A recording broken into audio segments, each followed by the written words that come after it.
we remember Justice Ruth Bader Ginsburg. Justice Ruth Bader Ginsburg. My approach, I believe, is neither liberal nor conservative. Candles, flowers, and handcrafted signs surround the United States Supreme Court in memory of Justice Ruth Bader Ginsburg, who died Friday. It just kind of crushed me.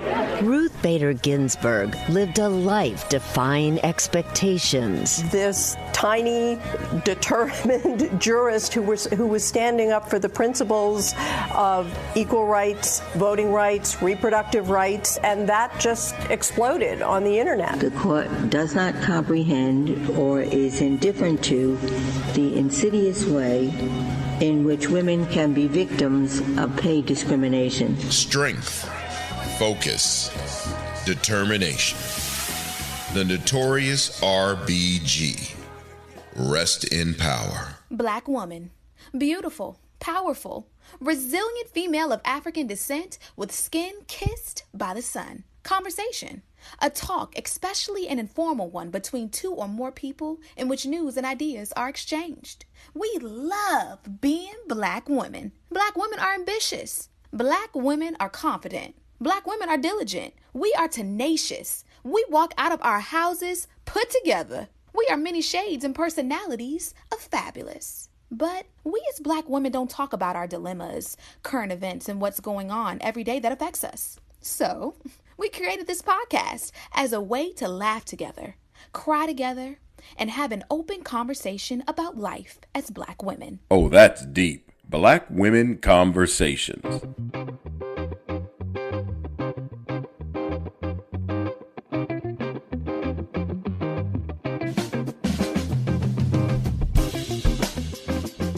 Hey, Nicole. Hey, Janine. How has your week been? Ooh, it's been rough. I feel like I have been running around like a chicken with my head cut off. And, I went to the wedding last week and I felt like I had COVID all week long. I felt like, oh my God, is that a sniffle? Yeah, I was real paranoid all week long. So against my better judgment, but with your better judgment, and I'm trying to do better with taking the advice of the people that went to school for these things, i.e. my friend Nicole, I got a flu shot this week. What? And that's fantastic. Ma'am, I woke up with the sniffles. The first thing I thought was, damn it, Nicole, I cannot believe I let you convince me to get this flu shot. But I knew you were going to say that. It's okay, because you and my doctor have agreed that a flu shot is best for me. So I'm going to trust you all's opinion, and I trust that the little sniffles will go away. This will be the first flu shot I've ever gotten in my 37 years of life. So we will see how this goes. I'm so proud of you for getting a flu shot, because guess what? If you get COVID and the flu, it might take you out. If you don't like vaccines, get a vaccine this year. You don't want COVID and the flu at the same time. We don't know what that does. We have no idea how to treat that. Let's not experiment on you.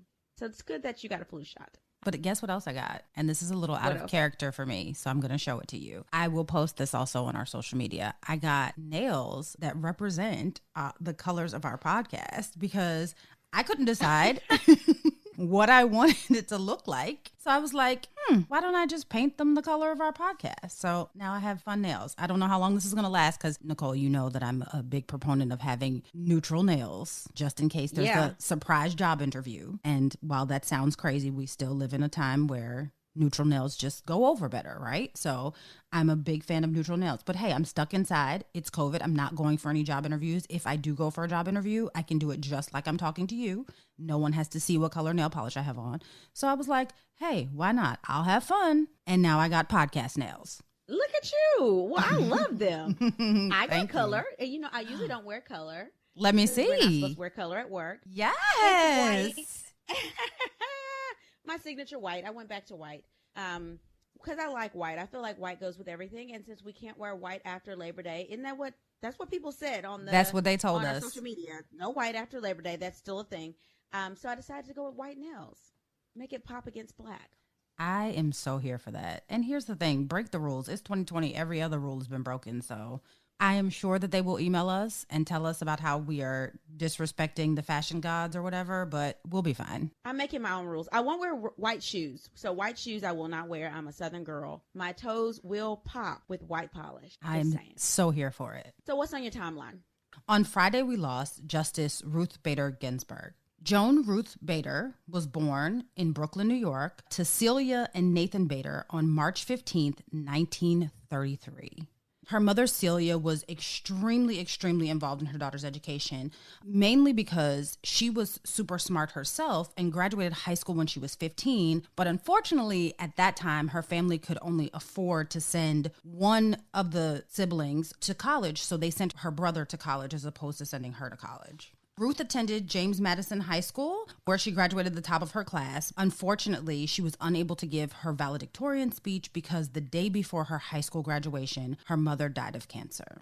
Bader attended Cornell, where she met her future husband, Martin Ginsburg, at the age of 17. She graduated from Cornell with a bachelor's in government at the age of 22, and she was the highest ranking female student in her class. A month after graduation from Cornell, Ginsburg married Martin Ginsburg and moved to Oklahoma, where Ginsburg, the husband, would be stationed. Bader Ginsburg worked for the Social Security Administration while she was in Oklahoma, but she got demoted when they found out that she was pregnant. In 1956, Ginsburg enrolled into Harvard Law, where she was one of only 9 women in a class of about 500 men. It's said that the dean of Harvard at the time invited all of the female law students to dinner at his home and asked them why they felt like it was okay for them to take the place of a man at Harvard Law. When her husband took a job in New York City, Justice Ginsburg had to transfer to Columbia, making her the first woman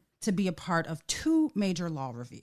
In 1959, she earned her law degree from Columbia, and she was tied for first in her class. When she graduated, she had trouble finding work. In 1960, Supreme Court Justice Felix Frankfurter rejected Ginsburg for his clerkship because she was a woman. She eventually got a job as a law clerk for the U.S. District Court of Southern District of New York after her law professor threatened to never recommend another Columbia student again. And then also he had to make a promise that if she did not work out, they would find a male student to replace her. So in her early career, her first position was at Rutgers Law in 1963, where she was told that she was going to get paid less than her male counterparts because her husband, quote unquote, made good money. She was one of few female law professors in the United States at the time, and she was at Rutgers from 1963 to 1972.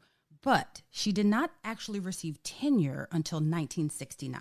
In 1970, she co-founded the Women's Rights Law Report, which was the first law journal that focused specifically on women's rights. From 1972 to 1980, she taught at Columbia Law, making her the first tenured woman to teach at Columbia Law. She also co-authored the first casebook on sex discrimination.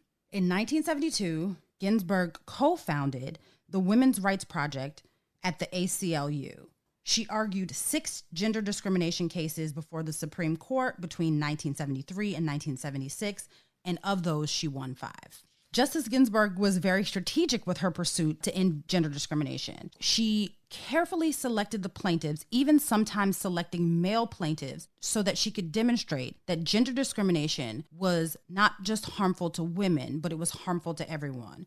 She was known for carefully selecting her words, and she even stopped using the word sex discrimination and changed specifically to gender discrimination at the suggestion of her secretary at the time, saying that the word sex was distracting to her male counterparts, which is, it sounds ridiculous, but it was actually true. So some of the cases that she took on: Mortiz v. Commissioner, and it was a man that was denied caregiver benefits because caregiver benefits were only given to women at the time. Weinberger v. Weisenfeld was actually a case of a widower who was denied Social Security benefits because at the time, Social Security benefits were only given to women when their husbands passed away because it was thought the husband was the main breadwinner. In this particular case, the husband husband wanted to stay home with his young child, since his wife passed away and was denied benefits. Her last case as an attorney that she went before the Supreme Court with was in 1978, and it was Dern versus Missouri, where she argued that jury duty should not be voluntary for women, arguing that it's a vital government service and it should not be optional. While it sounds like it was quote unquote anti-women's rights, it was making the playing field even for both men and women. Ginsburg continued to work for the ACLU until her appointment to the federal bench. In 1980, President Jimmy Carter nominated Ginsburg to the United States Court of Appeals for the District of Columbia Circuit Court, and she was confirmed. In 1993, President Clinton nominated Ginsburg as an Associate Justice of the Supreme Court, and she was confirmed 96-3. Her appointment made her only the second woman to ever become a Supreme Court Justice. Now, think about how long our country has been in existence. And in 1993, she was only the second woman to be appointed to the Supreme Court. She's known for gender discrimination cases like U.S. versus Virginia. That was when the Virginia Military Institute, which is a public institution, they basically had to defend, which they were not able to, their admissions policy, their admissions policy said that they only accepted males, and the case found that was a violation of the Equal Protection Clause of the 14th Amendment. Everyone knows her for the Ledbetter versus Goodyear case, which actually they didn't win, right? It was a lawsuit for Lilly Ledbetter against Goodyear, which was her employer at the time.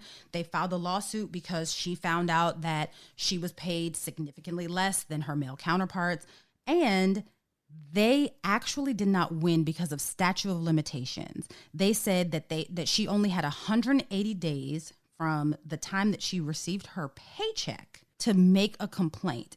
However, because of this case, in 2008, the Lilly Ledbetter, under our President Obama, the Lilly Ledbetter Fair Pay Act became law. We also know her from her stance on abortion. Basically, Justice Ginsburg's stance on abortion was, as she put it, the basic thing is that the government has no business making choices for women. She felt like Roe v. Wade was just the beginning, as she said. In 1999, Ginsburg was diagnosed with colon cancer, which would be the first of 5 bouts of cancer. She would later be diagnosed and treated for pancreatic and lung cancer. She was treated and deemed cancer-free. However, in May 2020, Justice Ginsburg began receiving treatments again for her cancer as it had returned. Ginsburg spent her career advocating for equality. She was an iconic justice and a pop culture icon. She was given the name Notorious RBG by a law student, which was a nod to rapper Notorious B.I.G.,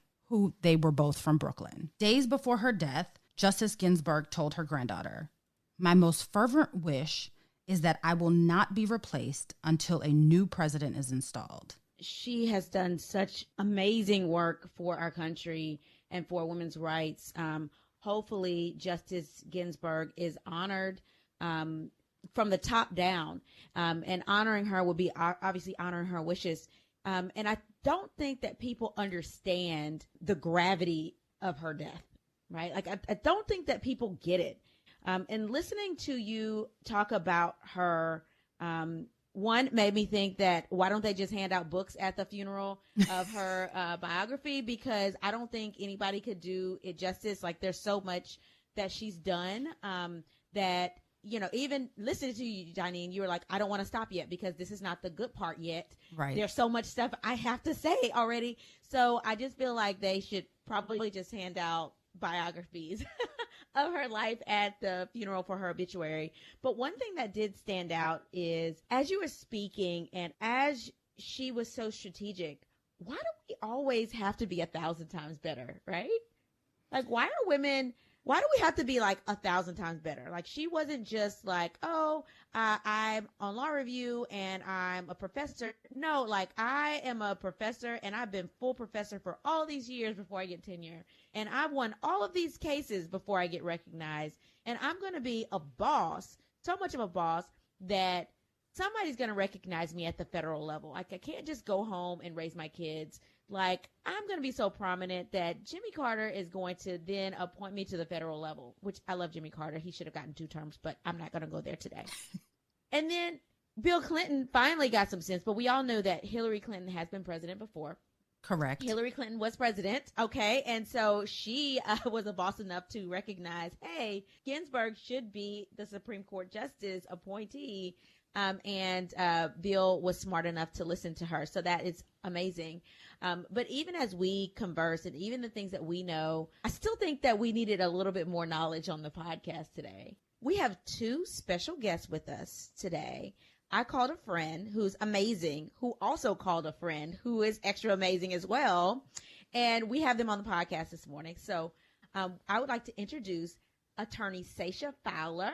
Yes! She is a fellow Xavierite. She was also Miss Xavier. She crowned me. She was Miss Xavier the year before I was Miss Xavier, University of Louisiana. And now she is all grown up, and she is a contracting officer for the Air Force and also practices independent law, focused on personal injury, wills and estate oversight, and business law. And she brought a friend with her, attorney Lindsey Kanaly, a finance counsel for Oklahoma Department of Human Services. Together, they were co-organizers for March on Oklahoma, which is Oklahoma's Women's March, and served on the national board for the Women's March. Welcome to the podcast, ladies. Thank you, ladies, for having me today. This is such an honor. Just definitely appreciate you inviting me, Nicole, even though it was last minute. Nicole was like, you want to be on the podcast? I was like, okay, yeah, girl, when is it? She's like, tomorrow, 8 a.m. I said, girl, why did I call Nicole this morning? That's what I said to myself. I said, it could have waited. It could have waited. Note to self, don't call Nicole unless you want to be put on the spot. But it's all good. I'm here. I'm here for it. You know, we step into the challenge as women. That's what we do. But to answer your question, as you stated, I practice law on the side currently in a I guess a side gig. People are like, who practices law on the side? I said me. So, but prior to becoming a contracting officer for the United States Air Force, Lindsey and I actually worked at which is a Fortune 500 company together in their litigation department. But the impact of the death of Justice Ginsburg is definitely felt in the legal community because she did so much. She was such a beast in her own right. And one thing you did not mention in your book report was that when her husband got sick in law school, they were in law school together, as you did mention. He had cancer, of course, but in order to make sure that he did not fall or slip in his schoolwork, she not only organized his friends to help him, she would type up their notes for him, read his cases to him for his class, do her work, and take care of her 2-year-old baby. I'm like, what did this woman not do? Like, who can do all of that? And of course, we know that she was actually writing dissents up pretty much until her death, and did not retire because she still knew that she had something to give to her country and wanted to be true to herself, which is also been controversial on why she might not have retired under, like you said, our favorite president. Needless to say, this has greatly been felt in the legal community and will greatly be felt through America in the event we don't pick the proper replacement, because as Janine stated, this will significantly shift the court to a 6-3 conservative bench, which could be felt for 20-30 years, who knows. But I'll get off my soapbox and let Lindsey chime in. Thank you, ladies. This is a joy and a pleasure to be a part of, and I'm so appreciative of it. I am Lindsey Kanaly. I am a finance counsel for Department of Human Services. I've done family law, criminal law, oil and gas litigation, and now I do mostly contract law for the Department of Human Services. And it's a joy to work for this department because you can really feel and see the impact that it has with our citizens of Oklahoma. So it's an honor and a pleasure. The impact of her death is going to be felt for decades to come, no matter how she's replaced. If she's replaced with a liberal judge or a conservative judge, the impact is going to be felt. It's a deep, severe loss. I mean, I cried so hard Friday. She's been a hero of mine forever, since I was in undergrad. One case that you did not mention, which is my favorite case of hers, and it's Greg v. Boren. It was a case out of Oklahoma. It's actually what raised the standard of review for gender-based discrimination cases. And it was a law in the books in Oklahoma that women under the age of 21 could purchase 3.2% beer in alcohol stores. Well, men couldn't. You had to be over 21. So Ruth, being the strategic genius that she is, got whiff of this case and said, this is a good case to talk about gender-based discrimination. Just so happens it was on the opposite side, showing how gender-based discrimination affects men. And took it all the way to the Supreme Court, argued, and she won the case. And that raised the level of scrutiny for any gender-based discrimination cases to intermediate scrutiny. Intermediate scrutiny really is when the state has to prove the existence of a specific, important governmental objective, and that the law must be substantially related to achieving those objectives. So it took it from just, does it kind of make sense? Is it rational? To now we have a higher level that the government has to meet if they're going to have a gender-based law. It's a hard loss. It's very unnerving, and I'm honestly terrified of what's going to happen. But you know what I was just thinking? I said, I bet you those men feel like a heel right now. She did all this great stuff, the ones who didn't want to hire her, and then they probably want to come back and say, want to be friends, buddy. Like, no, player, you didn't want this greatness. Step on back. Right. And let me do my thing. But why does it have to be like that? Because I find that still is present in today's society. That not only do we have to be better than, and she even, in one of the documentaries, she said that when she was called on in law school, she felt like she had to be overly prepared because they were looking for her to mess up. They were looking for her to slip up and not, be on point. And she was, of course.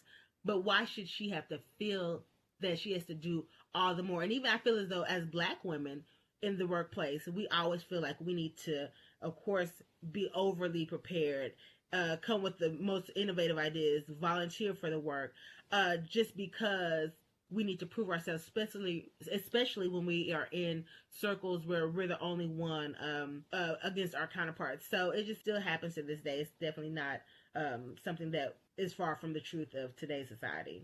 How are we still here? It is 2020, right? We've been fighting for everyone's equal rights for so long, and yet we are still in a situation where we have to jump higher and we have to go further. Like, when are we going to realize that women can do everything that men can do, and Black women can do everything that white men can do?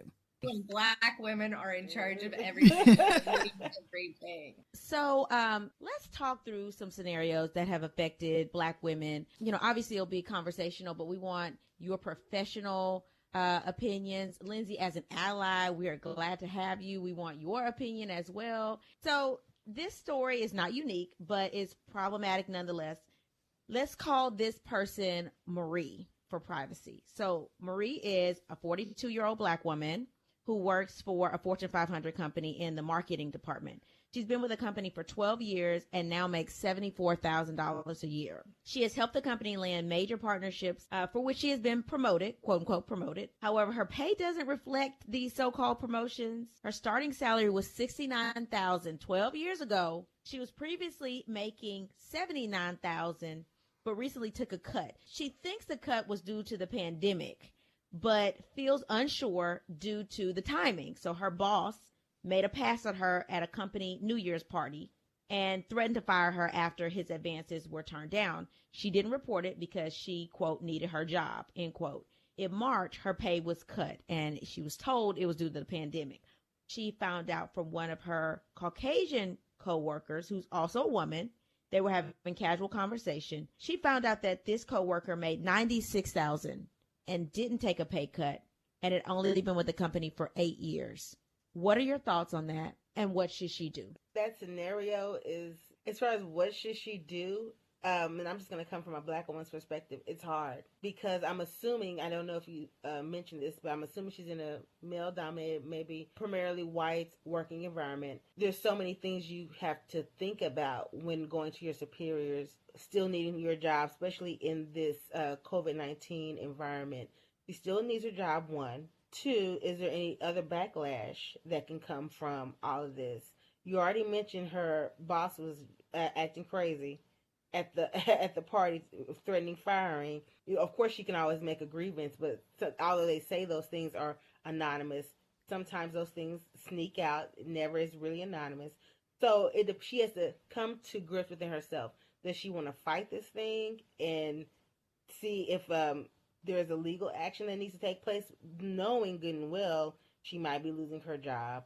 Or does she say, okay, let me write it out. Let me just be hush, hush, girl, and not say anything because I need this job. And I think too often women fall in the latter half of that. I need my job.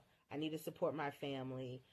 I can't have the luxury to go before my boss or management to really speak my truth for fear of not getting what I need in backlash. And as far as her white counterpart, it's just like, why are these things hidden?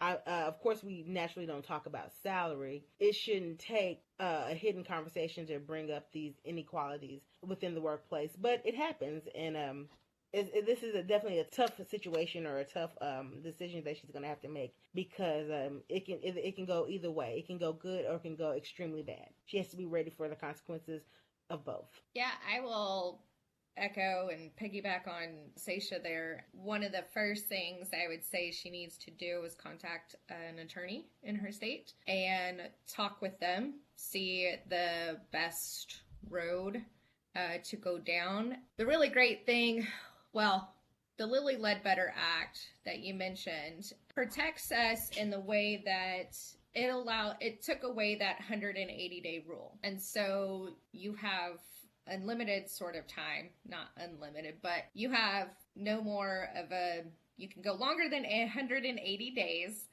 to file a lawsuit or discrimination suit against your employer if you find out that years into your job, you're having a pay discrepancy for the same work that your counterpart is doing as well. The only part, really what was missing out of that act is the lack of pay transparency in companies. So it would have been a whole lot easier if you could just say, hey, HR, tell me if I'm on the same level as my counterparts. Unfortunately, that's not the case. So you've got to, sneak behind the scenes and figure out who's getting paid what. And a lot of companies, especially Fortune 500 companies, what they do is they tell it's a violation of HR policies if you talk about your pay with your coworkers. So that prevents people, and people, are fearful of that because, hey, if I talk about my pay, I could get fired. So people don't. The best course of action is to contact an attorney, say, hey, this is what I know so far. And then that attorney can then either choose to, in conference with her, could choose to file a discovery suit with the employer to give those records over so that she can see who is getting paid what and if there is broad discrimination across the board. It's one thing if you have one person who's getting paid more than you that you're doing the same work with. That's not going to be enough to establish discrimination. She's going to have to show there's 5, there's 10, there's 20 people, and through the history, people are starting out at this salary and they brought me in down here. Best case, contact an attorney and try to figure out what the best route to go is, because it is still a scary time where you still can get fired for finding that out. But if you do contact an attorney, there are protections in place where your employer cannot retaliate against you for trying to find out. So there are protections in place. You just got to make sure that you have the right legal counsel that's walking you through those steps. While Lindsey was talking, I'm playing this scenario out of my head. So just knowing how companies are, especially Fortune 500 companies and at will states where you can be, fired pretty much for, I'm not sure where this person lives, but of course they're going to figure out something else that's performance based, and right. I have my air quotes, performance based, to where they can find justification to why she's being paid less, or why they might have to fire her. COVID-19 here, we are having to downgrade the workforce to cover it up, but proper counsel, hopefully those things would be unveiled as well. But it's definitely a road that she's going to have to figure out if she wants to take, because it's an uphill battle, unfortunately. Who's going to be affected is her. Of course, you want to do things for the greater good, but the environment right now, bills don't stop, and she has to figure out what she's going to need to do for herself. Just going through it in my head and listening to Lindsey talk about getting an attorney, and I'm just thinking, what would I do in this situation? And then I was thinking, I don't know how much I make compared to anybody else that works with me. I have no idea. I think I make something comparable. They say that they start everybody off around the same amount. They say it depends on how long you've been there. And they say that, oh, yes, we start everybody with the same amount. But once your contract renews in a couple years, please ask us for a raise. And, people say those kind of things, but you don't really know if they're telling you the truth. Even when you go through the numbers annually, or at least when I do, as a physician, things don't necessarily add up the way you think they should add up in your head. And going through this, I'm thinking, as a Black woman working for a Fortune 500 company, would I be a person that would hire an attorney that is, one, not going to get paid off, two, powerful enough to go against this mega company who probably has a whole legal department, and what is going to be the outcome? Am I going to not have a job for a couple years while this thing is playing out in court? And if I don't, what's going to happen? Like, if I have a family, if my household is dependent on my income, or if I'm even if I'm married, if my income is not just supplemental and play money, what's going to happen to my family? Is my family going to suffer? Am I not going to be able to put my kid in private school? I mean, it's a lot to think about. And I think that as Black people, we are definitely more reluctant to seek legal advice than our Caucasian counterparts. Because what I would do in this situation is probably say, you're making how much? $96,000? And I know I brought all this stuff to the table. I'm starting to look for another job. And then I may go and sue you, but I'm not going to sue you while I'm still working for you. We have a saying in the industry that we're not going to sue until we're ready to be out of the industry, right? Because subsequently what happens is that, yes, you sue, you look for another job, but then you get deemed the problem, or you get deemed the litigious one. And so people start marking you as a target to be watched, right? As opposed to just the fact that you just want to be paid equally. So what do? You kind of just find out the information and look for another job. Now, I would still go back and sue. I'm not that person that's gonna roll over. I'm gonna make some noise, but I'm not gonna make any noise until after I'm settled. I have to, because for me, that is now my next goal. If she's getting $96,000, I'm gonna go look for a job that pays $100,000, because I know I'm doing my job better than she's doing her job, and I have more experience. I have 12 years versus your 8 years of experience. I have 4 more years worth of experience, so I can justify $100,000 at another Fortune 500 company, and somebody probably will pay me that money. So I'm going to go get another job. Then I'm going to go and make a stink. That stink may not be to sue you, but I'm going to put you on blast some kind of way. It's going to come back. So that's me. That's me. That's my opinion. That's what I would do. I'm not a legal expert. Probably that has some backlash. Our attorneys are looking at me like, I don't know. Well, Nicole, that sounds good, Nicole. I was about to say, I've had I'm over here yes. But here's the thing, though. My question to you all is, I've had legal counsel for my company, right? The company that I worked for at the time. Ask me, did I feel like it was worth it to put my job in jeopardy over something that they felt or deemed was minor? At the time, I mean, you're sitting in a room, with legal counsel, and it's already a little bit intimidating. And you're kind of like, so I have to choose between my career and equality? Like, how is that the choice? But again, when you're a fledgling in your career and you're like, I'm just trying to, climb the ladder, what do you do? And where are your resources? Because a lot of companies don't have a local HR anymore. A lot of companies have a number that you call and you are, transferred to some service that is a global human resource service. And then all it does is then trickle back down to your local office. And now all of a sudden it's just a hostile work environment, right? And not hostile because anyone's angry, so to speak, but hostile because you're uncomfortable. And that what was supposed to be, as you all referenced earlier, what was supposed to be confidential is suddenly not confidential at all. It's just public knowledge. And then you realize that people are looking at you crazy, speculating what's happening with the case, and everyone has their opinion, but no one ever really wants to speak up, even if they've been through it before. And you can get other women coworkers who are mad because now you're ruffling feathers and you're making their job harder. And why did you have to go and make a big stink over it? Like, we get paid decent. Can't you just be happy with that?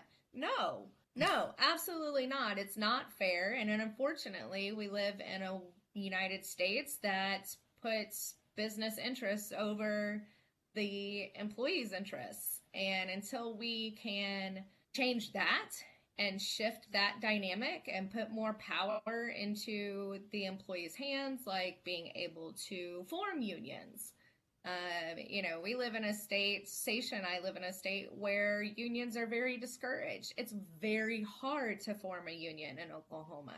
Oklahoma is a right to at-will work state. So you could get fired for any reason here in Oklahoma.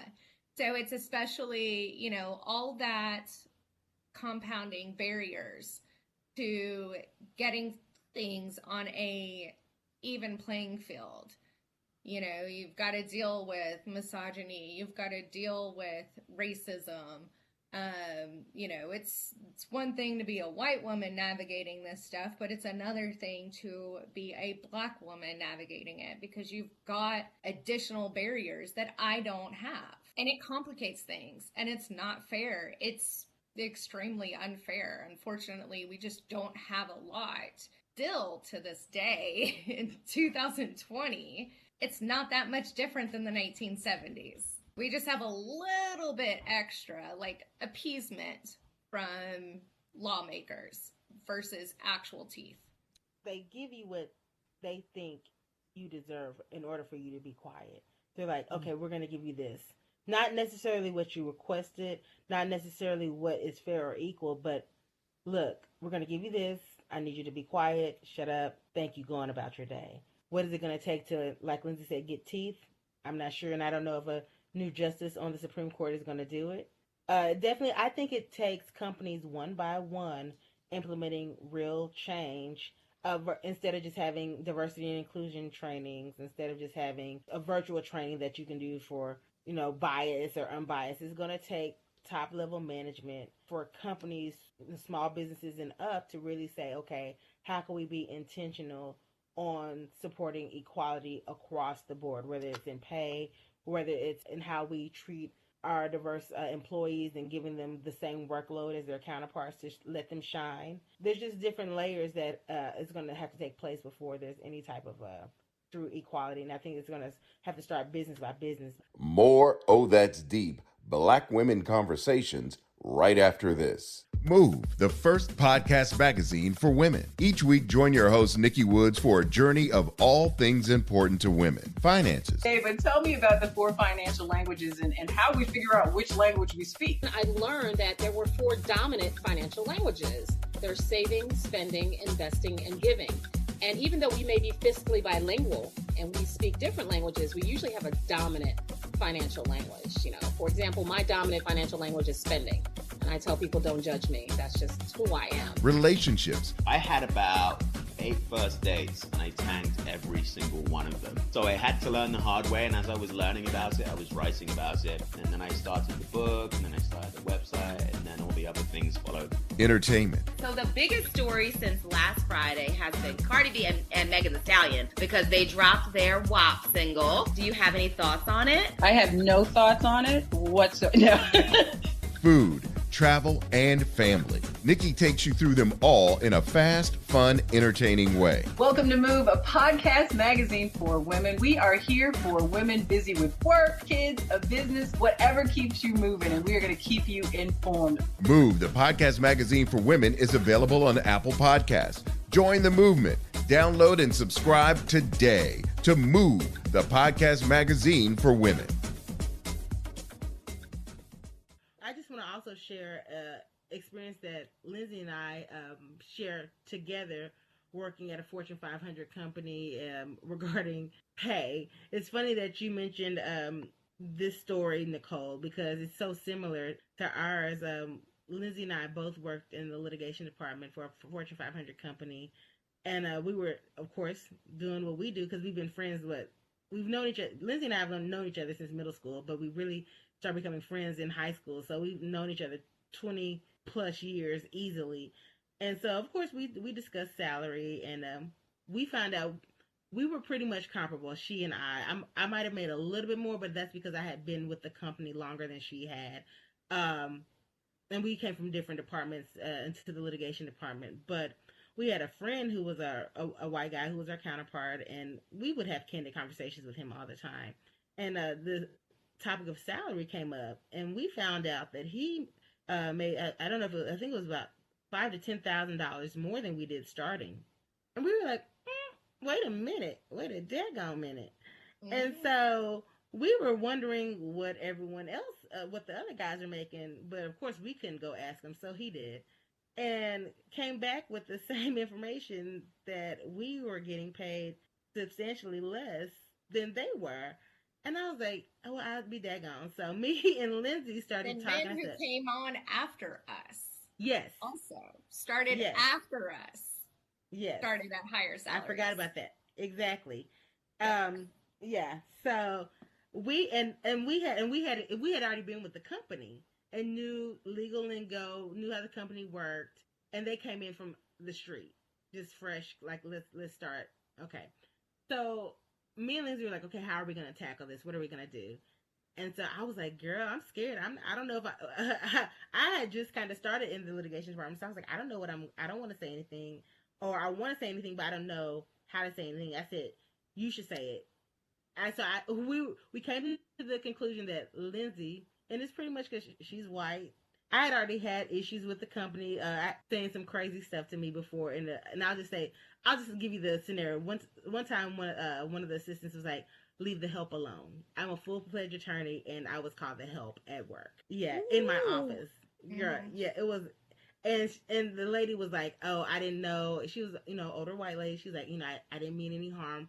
That was a whole nother situation that we could talk on a different discussion, different podcast. I had to sit there for a second. I was like, did they say that? And my white friend, the guy, he turned red. He was like, I am so sorry you have to experience that. That we had some discussions about that one with, on a different occasion. But back to the real story. Lindsey and I came to the conclusion that she should say something because she's white, and the backlash would not be as great if she were to bring the topic up with our management versus me. I jumped in. I went to our boss at the time, who was worthless.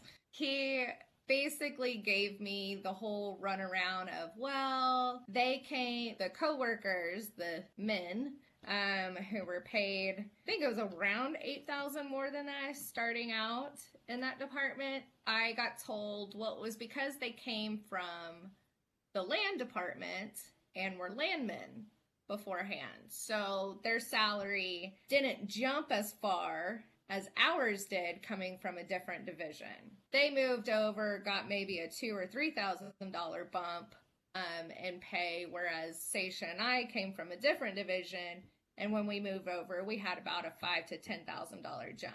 And I said, that's not an excuse. That's not an acceptable excuse. Just because they came from a different department making more, that just means that your baseline for us should have been the same line. Doesn't mean, oh, well, you got, it's the whole, we're going to appease you because it looks like we got a big pay jump going from one division over into this new division, whereas really we were still being robbed of our equal pay for the work that we were doing. We were all doing the exact same job. I was told, well, the company is going to go under some reorganization, and we've engaged marketing teams that are going to come in and do a full-blown salary review and make sure that we're at the same level and blah, blah, blah. So just be patient. We'll get you there. It just may have to be in increments. The company did start going through reorganization. I think we did have kind of a pay jump that bumped us up a little bit closer to them.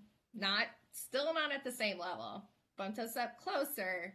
And then the company went through massive layoffs round after round. And eventually Sacia got laid off. I got laid off about a year or two after her and no longer work there. But it was never fully resolved. So when I did go to my manager to talk, I did not give him names of anybody that I had spoke to, did not give him even Sacia's name, did not say that I know Sacia makes the same amount of money, because I didn't want to jeopardize anybody else's job, because we worked for a company where HR had a policy, you can't discuss your salaries. So how I talked about it was that in the process of what we do or what we did for the company, I was reviewing documents, and part of those documents I was reviewing an HR case. Well, it had a document in there of the pay scales of everybody. I said, that's how I found out. It is scary, and I can navigate that whole scenario a lot easier than Sacia could have. That's not a situation that should be the case, but facts are facts. And that is how it worked out. And I didn't want to do anything that was going to cause Sacia to lose her job. I didn't want to be responsible for anybody losing their job. But Lindsey, you recognize that you did not feel threatened that you were going to lose your job. I was scared, but it was also, I was so pissed off, and I was so tired of being taken advantage of and not being treated fairly. I mean, we were paid significantly less than other attorneys in the department just because we were new. So, I mean, there was just so much layer upon layer of discrepancies there. But what we didn't highlight is that at this Fortune 500 company, I was the first Black attorney that they had ever hired. And I was the only one in the whole department, the whole litigation. This is a Fortune 500 company. And what year was this? 2011, 12? 2012. Mm-hmm. So in 2012, you were the first Black attorney that they've ever hired? Yeah, and I was the only day. Probably to this day. Still to this day, there's not another Black attorney in that litigation department. Black guy, even. I don't think there's no. I've been the sole Black hire in the legal department for this Fortune 500 company, and we had a litigation department of at least, what would you say, at least 30 attorneys, if not more. And so I, of course, was thinking I don't want to mess this up for those to come from behind me, because I didn't want them to say we took a risk on this Black attorney. And they come up here talking crazy, making issues.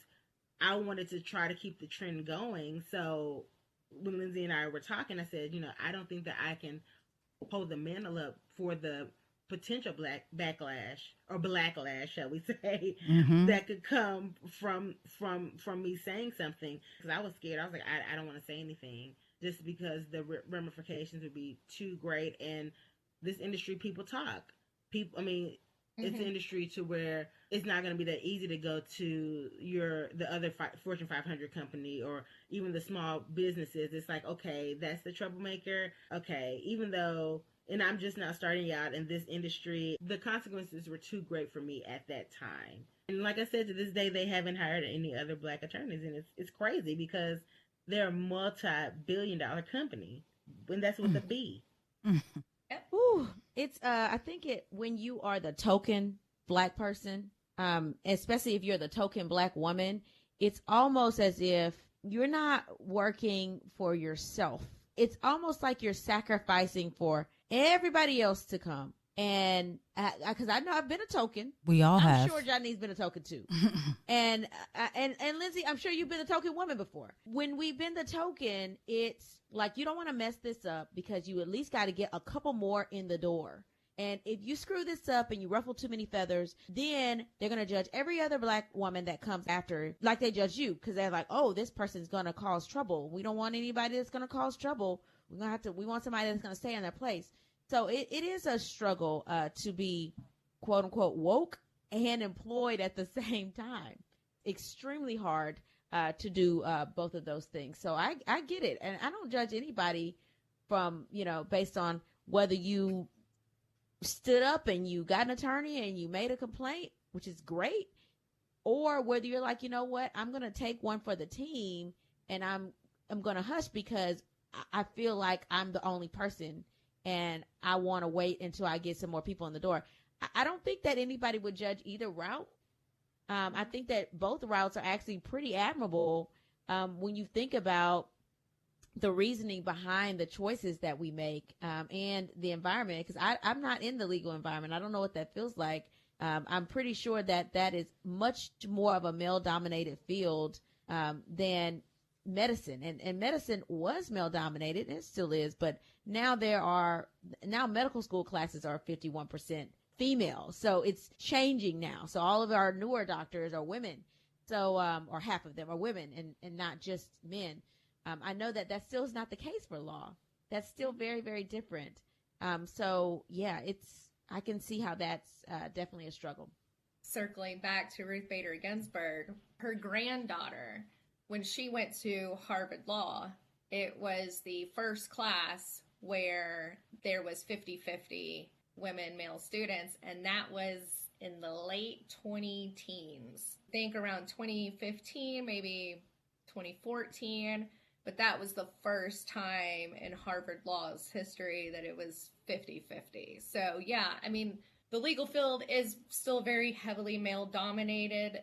There are tons of female attorneys out there, but it's still men are the ones who are at the partner levels. Men are the ones that are in judgeships and they're deans, and they're the ones who still control everything. So until we can change that at that top level, we're still going to have issues. So talk about what we've learned new this week.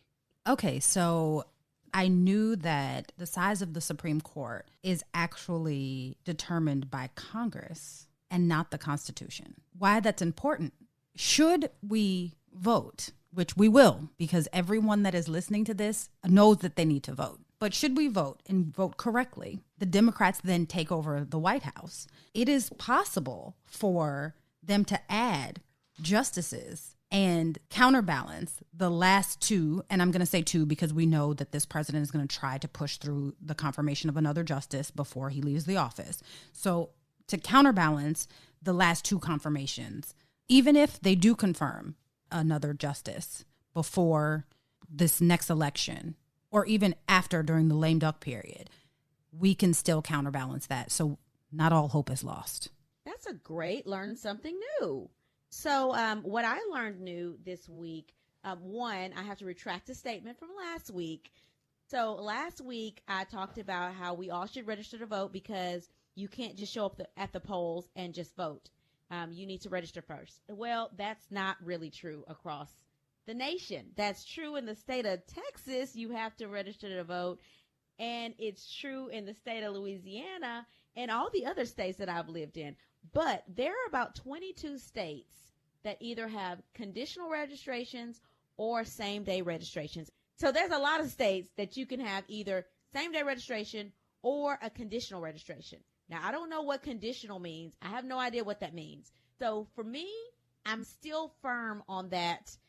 You should register to vote before you go to the polls. But if you're in one of those 22 states and let's say you let registration deadlines slip by, you can still go to the polls and register the same day. So that's one thing that I learned new this week. The other thing is a couple of facts about Black women.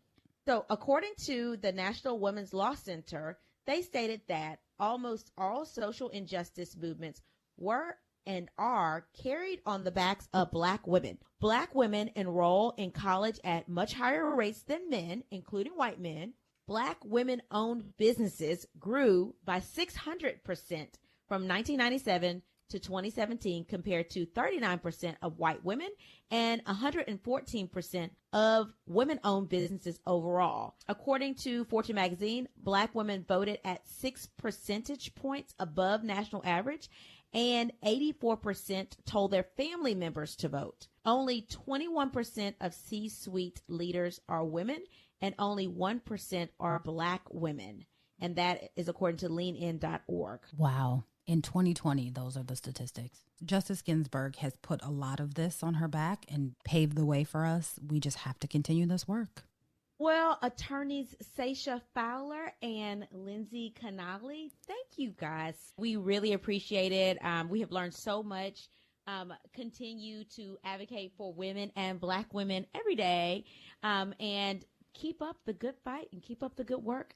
So we will leave you with our motivational moment. And the motivational moment is, of course, a quote by Justice Ginsburg.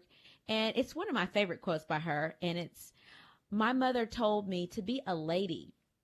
And for her, that meant to be your own person, be independent." And isn't it amazing that she had a mother that was so forward thinking to ingrain that in her to be independent? And so I hope that we all live by her example. If you have a topic you want to hear discussed on the podcast, please email us at that'sdeepbwc@gmail.com. And Janine, tell them how they can follow us on social media. Well, you can find us on social media on Facebook at that'sdeepbwc. Also on Instagram, that'sdeepbwc. And we are now on Twitter, and it's _BWC. And we are always on social media. Well, I should say I'm always on social media, and then I drag Nicole in. So please interact with us. We love to hear from you. I'm usually on Facebook, though. I stay on Facebook a lot. Nicole mans our Facebook page, and I generally man our IG page. But everything else? No, Nicole. You do our Pinterest. Oh, I forgot. We have a Pinterest. Oh, That's Deep. Oh, yeah. Black Women Conversations on Pinterest. So yeah, we're on social media. It's not that hard to find us. Find us. Talk to us. We love talking to you all. Yes, we do. Well, until we meet again. Pray, work, slay. And show off your melanated excellence. Bye. Oh, That's Deep, Black Women Conversations is produced by Nicole Lee Plenty and Janine Brunson Johnson. Executive producer, Ken Johnson. Get the Oh, That's Deep, Black Women Conversation podcast on Apple Podcasts, Spotify, Stitcher, Google Podcasts, or where you get your podcasts. Please subscribe and rate us. You can follow Oh, That's Deep, Black Women Conversations on IG at Oh, That's Deep, BWC. Oh, That's Deep, Black Women Conversations is a Mean Old Lion Media production.